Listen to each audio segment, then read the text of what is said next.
Apakah kamu pernah dengar istilah digital nomad? Istilah digital nomad mungkin belum terdengar familiar di kalangan masyarakat Indonesia. Digital nomad mengacu pada seorang yang bekerja secara lepas dan tidak terikat. Umumnya, mereka memanfaatkan teknologi untuk menyelesaikan pekerjaannya. Sebagai seorang digital nomad, waktu adalah sumber daya yang sangat berharga.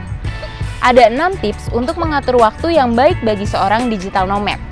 Pertama, buatlah jadwal yang terstruktur. Membuat jadwal terstruktur sangat penting bagi digital nomad untuk mengatur waktu secara efektif.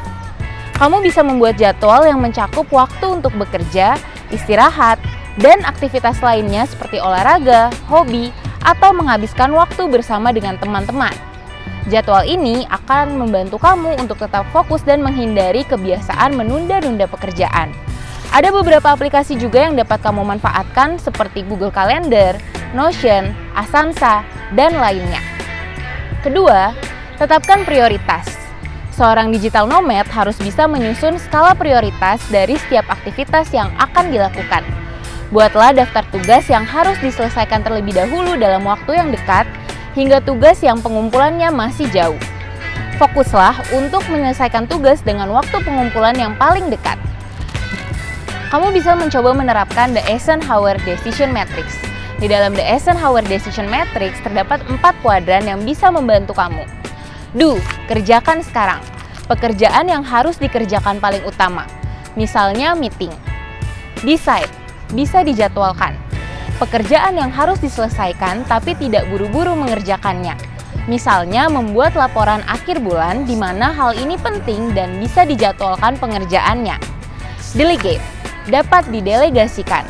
Aktivitas yang harus segera diselesaikan tetapi tidak terlalu penting dan dapat didelegasikan kepada orang lain. Misalnya menyiapkan laporan dadakan yang bisa diserahkan ke rekan kerja yang lain. Delete, bisa dihapus. Aktivitas yang tidak penting dan bisa dikerjakan saat ada waktu luang saja atau justru tidak perlu dilakukan. Misalnya scrolling media sosial. Ketiga, tetapkan waktu kerja yang jelas. Seorang digital nomad seringkali bekerja dari tempat yang berbeda-beda. Hal ini dapat membuat waktu kerja menjadi tidak jelas dan mudah terganggu oleh kegiatan lain. Kamu harus menetapkan waktu kerja yang jelas dan patuhi jadwal tersebut. Keempat, manfaatkan waktu luang. Sebagai seorang digital nomad, kamu memiliki kebebasan untuk mengatur waktu sendiri.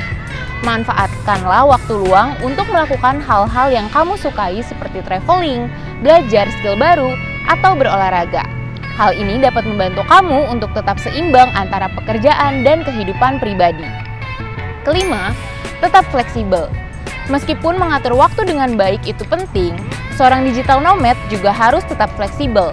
Terkadang ada situasi yang tidak dapat diprediksi, seperti masalah kesehatan atau situasi darurat yang membutuhkan waktu ekstra. Jangan terlalu kaku dengan jadwal, dan tetap fleksibel dalam mengatur waktu. Tips terakhir yaitu jadilah produktif, bukan sok sibuk. Masih ingat tidak teman-teman tentang video productivity mindset yang dibahas sebelumnya?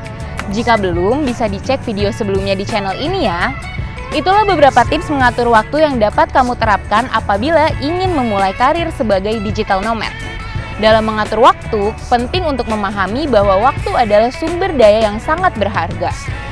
Dengan membuat jadwal yang terstruktur, menentukan prioritas, menggunakan teknologi, menetapkan waktu kerja yang jelas, memanfaatkan waktu luang, dan tetap fleksibel, seorang digital nomad mengatur waktu dengan baik dan efisien. Jadi, jangan lupa untuk mempraktikkan ke-6 tips ini secara bersamaan ya.